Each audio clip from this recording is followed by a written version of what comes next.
What is going on, Lucid fans? Welcome back to Financial Journey. So today I want to talk to you about the latest 8K document that was submitted, what it's truly saying, and over and above that, the abnormal activity that's happening behind the scenes that I want to share with you. So I'm going to go over all the stuff you need to know. Make sure you guys hit that thumbs up and subscribe. I always greatly appreciate that. And without further ado, let's get right to it.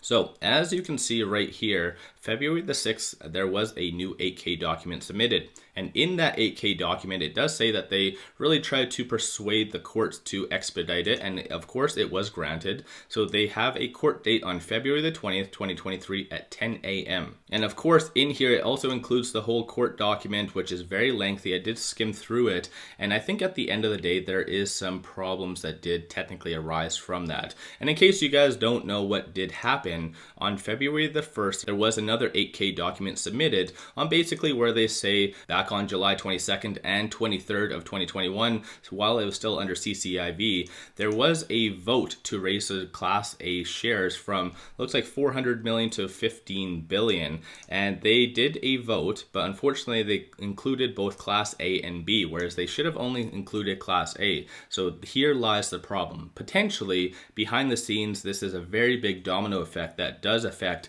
absolutely every issuance. So this is actually a very, very big deal. Of course, in here it comes down to the courts. Right now they're going to try and get them to approve this vote that did happen, like I said, on July 2021. And of course, if it is approved, then shareholders won't know any difference. If it is unfortunately failed and denied, then this is where there is a massive, massive problem. It's just, I can't even think about how big of a deal that is. And in the court document as well, they really tried to say how this is also a very big deal and how this would be very damaging to the actual company, its shareholders.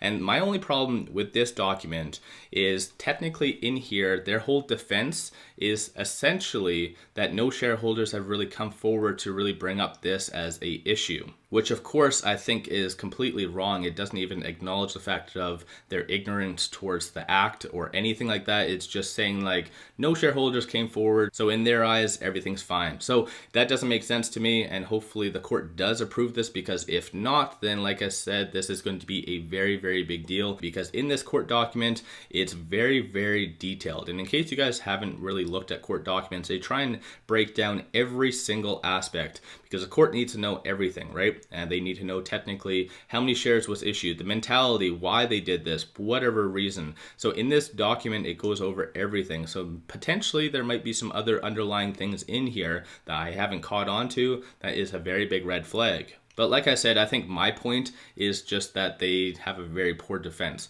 I'm not a financial advisor nor a lawyer. I'm just doing these videos for entertainment purposes. And at the end of the day, I hope you are entertained by all this.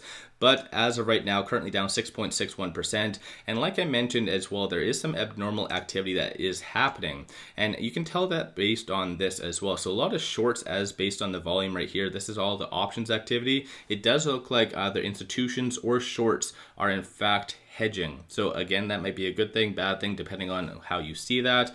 But like I said, I like to look at the dark pool transaction secondary market just to see some abnormal activity. And as of late, so far, the market's been open for about 1 hour, give or take, and things are really slower today. And again, that might be a positive sign, depending on how you see that. So the actual transactions on the dark pool are very much lower in reality, and especially considering as well, a lot of dark pool transactions are very much linked to shorts. So I'll give you a quick update on that as well, because they're trying to take advantage of the fear.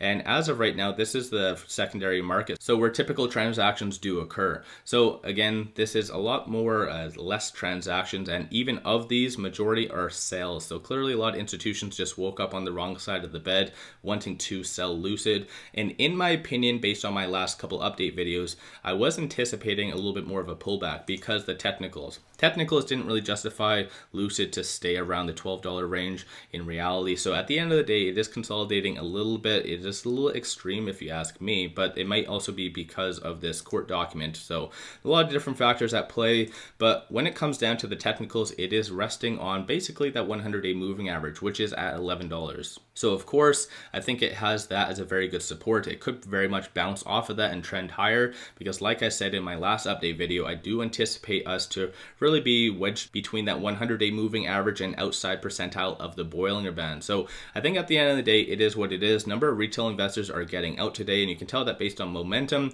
Stochastic is very much neutral. No defined trend right now though. RSI is also at 60. And like I mentioned, I'll give you a quick update on what is happening with shorts. Short score is currently 86. Utilization is 100%. And as of right now, like I said, within the first hour and a half of the trading day, shorts are increasing 2.2 million shares.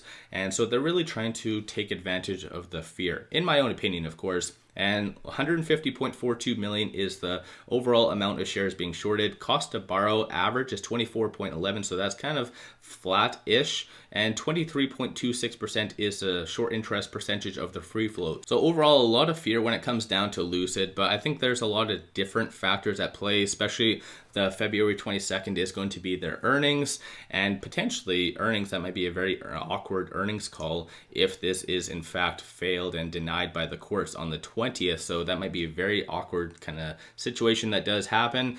Over and above that, based on Bear's workshop, which of course doing a phenomenal job for the Lucid community, but to play devil's advocate, there is a ton of vehicles, and of course I don't anticipate all these having buyers, so that might be also another problem that they do need to really bring up during the actual upcoming earnings. But no matter what though, let me know your thoughts on all of this in the comments below. Give yourself a shout out if you are buying, selling, holding, whatever you're doing. Give yourself a shout out in the comments below. If you haven't already, hit that thumbs up and subscribe. I always greatly appreciate that. If you do like my channel and support the growth, take a look at my memberships, link in the description below, or just hit the join button at the bottom of the screen. With that said, appreciate you guys watching. Let's all make a lot of money on Lucid.